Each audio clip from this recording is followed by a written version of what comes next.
Max Q Productions presents Calling All Stations, a novel, written and narrated by Gilles Messier. Chapter 7. The Doldrums.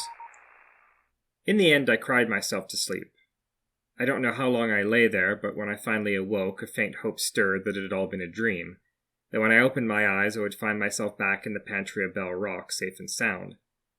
But when I saw only that bare bulb burning overhead, all such hopes were dashed. I pulled my face from the pool of tears in which it had lain, sat up and leaned against the wall, tucking my knees in against the cold. I had no food, no water, nothing but the clothes on my back. I did not even know whether it was night or day.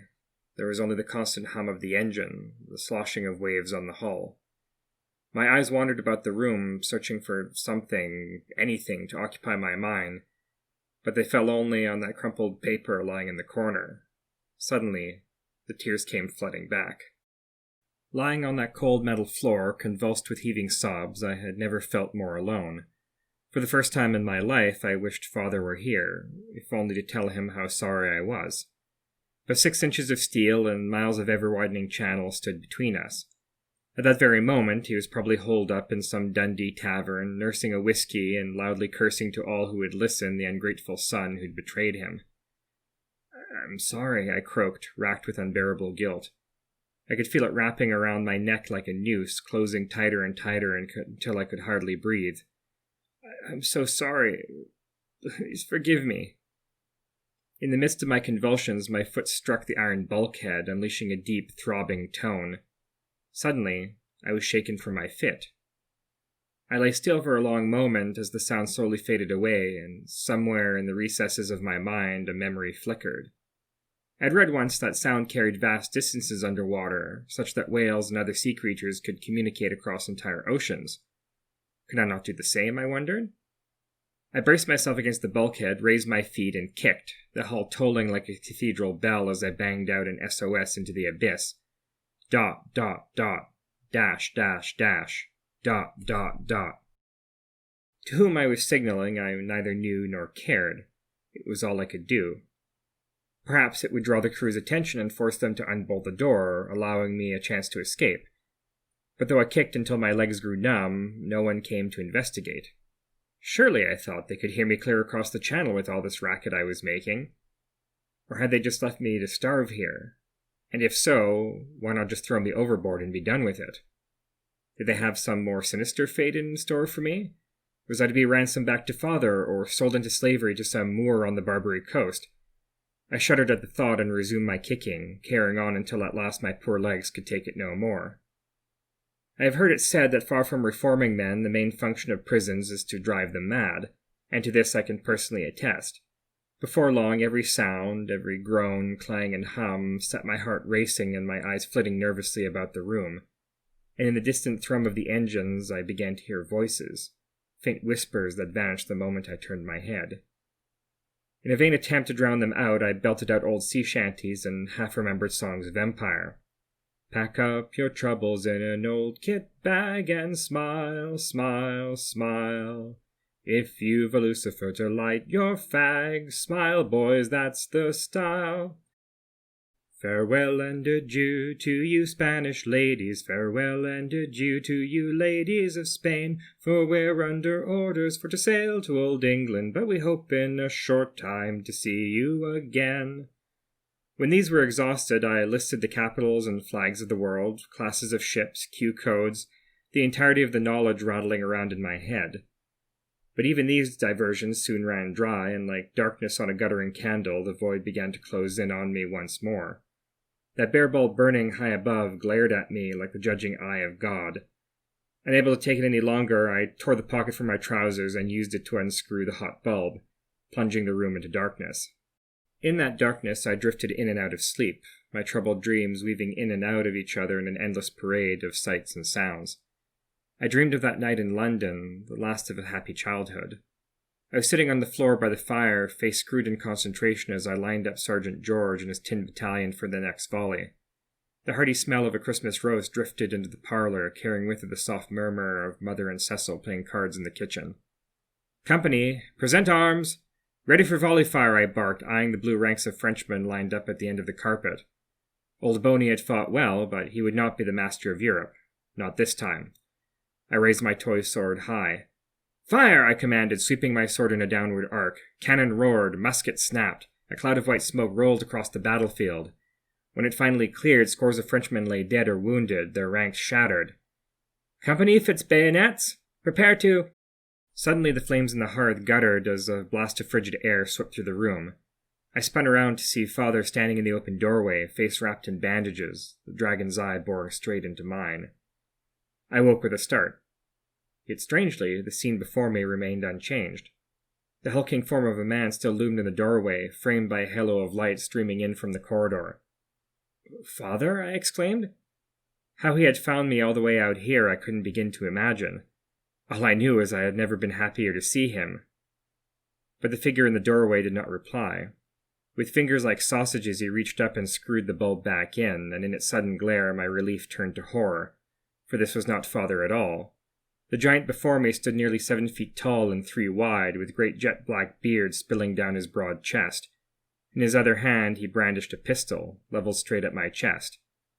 This was it. The pirates had convened and voted to finish me off. At least I would be quick, I thought grimly, with none of the drawn-out agony of hanging or keel-hauling. A single shot, a brief burning pain, then nothing. Shaking like a leaf, I closed my eyes and waited for the end. But there was no click of the hammer, no ringing shot, only the quiet scraping of metal at my feet and the squeal and clang of the hatch being shut and bolted. When I opened my eyes, a tin bowl and cup lay on the floor before me. The bowl held a sort of rough, salty stew of potatoes and gristly meat, the cup a dark red liquid which burned my throat. But not having eaten since the night before, I downed the lot with greedy relish. I was more grateful still for the bucket the giant had also left me, for by then the urge had become unbearable. Thus refreshed, I laid out the utensils before me and pondered my situation anew. The cup and bowl were of flimsy tin and all but useless, but the spoon, I soon realized, could be turned into a serviceable weapon. I thus found a bare patch of rust on the floor and began to scrape the spoon against it, filing it to a sharp edge. I had no intention of actually using this makeshift blade. If the giant returned, I doubted it would even scratch his skin, but it would give my captors a nasty surprise, enough, perhaps, for me to slip past them, and this time they would never catch me. It was agonizingly slow work, but I kept at it hour after hour. If there was one thing life on Bell Rock had taught me, it was patience. Indeed, so absorbed was I in my task that it was some time before I noticed the strange stillness which had fallen over my cell. The constant thrum of the engines had stopped. Had we reached port, I wondered? Immediately I redoubled my efforts, rushing to hone the blade before the pirates came to fetch me. Every few minutes I paused to listen for approaching footsteps, but the only sound was the soft scraping of the spoon on the floor. Suddenly the silence was shattered by a blood-curdling scream, the kind of sound I imagined a man would make while being roasted alive. The awful wail echoed down the corridor, growing louder and more frantic until it passed by my cell door, accompanied by the clatter of footsteps and the curses and shouts of other men. Then came the rattle and clang of my cell door being unbolted, and as it swung open, I leapt to my feet and slipped the sharpened spoon into my back pocket. The man who came to fetch me was not the bearded giant, but one of the sailors I'd fought at the lifeboat, a blood-stained bandage covering the gash I'd left across his face. In one hand he held a coil of rope, in the other a pistol. His good eye glared angrily at me, then glanced at the dishes on the floor. "La cuillère," he said. "What?" "La cuillère," he repeated, gesturing to his mouth as if eating. Je ne comprends pas," I said, playing the fool. The man leveled his pistol and cocked it. "La cuillère," he growled. With a dejected sigh, I tossed the spoon to the ground. If there was one member of the crew who would not hesitate to kill me, it was this one. "Tolney, main sur le mur," he said, gesturing for me to turn around and put my hands against the wall. I felt his hands as he snaked the rope around my waist and a sharp tug as he pulled the knot tight. Thus leashed, I was led out of the cell and down the corridor. The distant screams grew louder until we passed an open hatchway, through which I glimpsed a most disturbing sight. A young man lay atop an iron bed frame, thrashing and grunting like a wild animal as a dozen of his shipmates struggled to lash him down with ropes and belts. But with a sharp tug on the rope, the scarred man pulled me away and hastened me aft.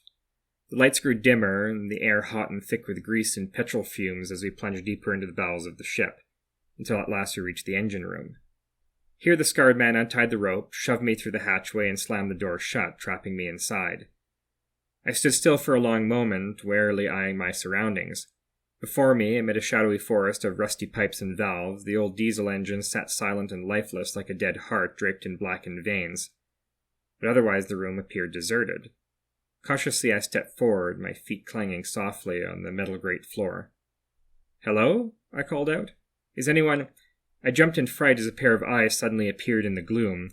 As I stumbled back, the towering shape of a man emerged from the shadows and stepped towards me.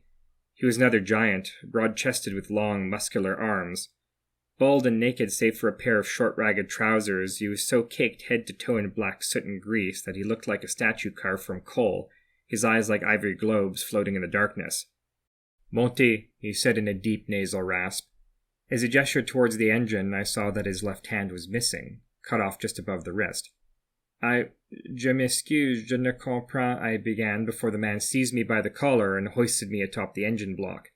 "Montez là," he said, pointing to the ceiling where the engine induction duct had been removed, leaving only a round black hole. "Go up." "In there?" I said incredulously. The duct was barely wider than my shoulders. Surely I had misheard. But to my horror the man nodded, handed me a torch and screwdriver, and stood back with folded arms. I knew there was no chance of escape. I could no more fight this man than the bearded giant, and the scarred man waited just outside the door, pistol at the ready. So I gazed up into the dark abyss, clamped the torch and screwdriver between my teeth, and steeled myself for the ascent ahead. It was slow, miserable going. By twisting my shoulders and flexing my knees, I managed to slither up the duct an inch at a time, the rough iron walls scraping my skin raw. I did not know what I was looking for, nor what I was to do once I found it, but still I pressed on. As I climbed, the walls closed in tighter until I could no longer draw a full breath, and suddenly a wave of panic washed over me. I writhed and twisted, gasping for air, but the metal walls held firm, crushing me like a vice.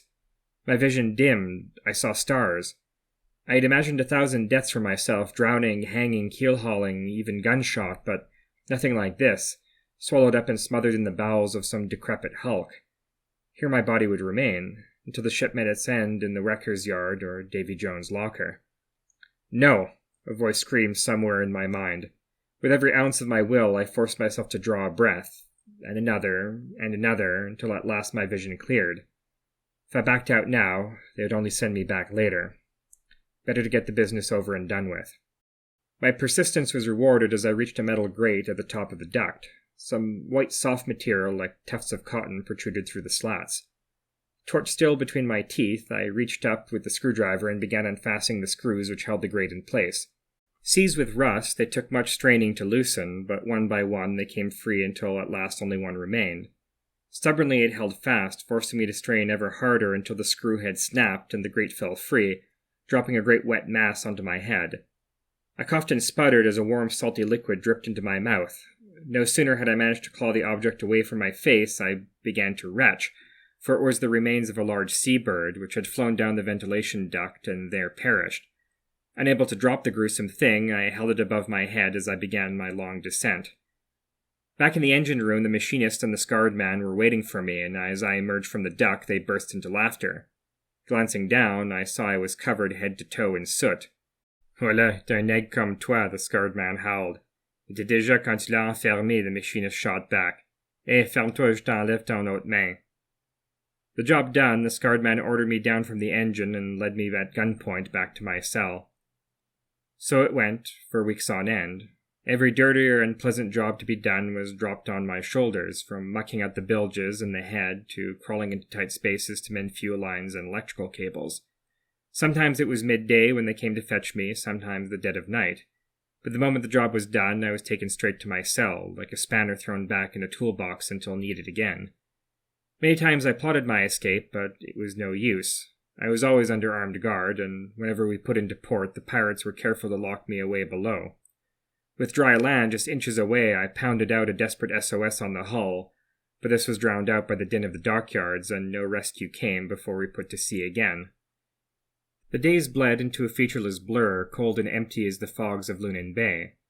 I was no stranger to hard work. Father worked me like a dog on Bell Rock, but even on the hardest days I still had my books and my wireless to retire to. Here I had nothing. My requests for a book or a newspaper answered only with jeers and cruel laughter. And though I spent a great deal of time among the crew, they exchanged barely a word with me outside brief grunted orders. I knew little about them but what I could glean through silent observation. Though all spoke French, I caught snatches of other tongues about the ship: Spanish, Italian, German, Portuguese, and even Russian. In their duties they were lubberly and disorganized, and off-duty savage as dogs, hardly the model of professional mariners. Yet the threadbare uniform every man wore, an iron-blue straight-collared tunic and crimson breeches, spoke of past military service, and every morning the crew engaged in a strange ritual of martial discipline. At 7 bells a bugle sounded, and every man dropped what he was doing and scrambled to the foredeck. There they fell into rank and file, one amongst their number bearing a tattered battle flag. Green and red with gold fringes, it bore the symbol of a golden ball spouting flames, the same emblem embroidered on every man's tunic collar. Once the men were all assembled, the captain appeared on deck. "Compagnie!" he barked. "Le boudin!" And at this command the crew launched into a rousing chorus, half sung, half shouted, its lyrics utterly inscrutable. Tiens, voilà du boudin, voilà du boudin, voilà du boudin. Pour les Alsaciens, les Suisses et les Lorrains. Pour les Belges, y'en a plus, pour les Belges, y'en a plus. Ce sont des tireurs au cul. Pour les Belges, y'en a plus, pour les Belges, y'en a plus. Ce sont des tireurs au cul. If they were pirates, they were a queer sort indeed. But I would never know what tales of plunder and adventure lay behind the particular dress and rituals. After all, I was merely a slave. All that mattered was the next task, the next labor to be completed. As I paced my barren cell, I grew ever more certain that God had placed me in this bleak purgatory as penance for my many sins: ungratefulness, deceit, theft, and, worst of all, breaking the 5th commandment: honor thy mother and father. If there was comfort to be had, it was in the knowledge that in the end, father would be all right. When Prince Pablo's emissaries finally arrived at Belle Rock, he would be a rich man, reward enough, perhaps, for a lifetime of thankless toil. As for myself, I lost all hope of ever seeing England, or dry land, again.